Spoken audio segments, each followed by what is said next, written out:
I thought pride was my power. I thought I've got this was faith. But pride paved the road to my downfall. And the harder I fought, the harder I fell. Today, I'm sharing how God turned my greatest strength into my greatest lesson. Proverbs 16:18, NIV. Pride goes before destruction, a haughty spirit before a fall. Solomon wrote this for a culture that prized power and status. He saw kings topple because they refused correction. This isn't ancient history. It's your story if you're honest. And this is God is great. God is love. If you're ready to lay pride down, then like this video and subscribe. We don't sugarcoat sin. We share radical restoration. I used to think I was too smart to fail, too seasoned to stumble. But every I don't need help was a crack in my armor.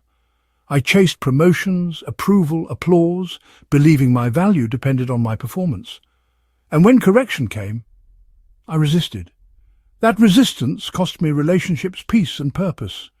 Then God broke me. He shattered my self-reliance, so I'd lean on Him.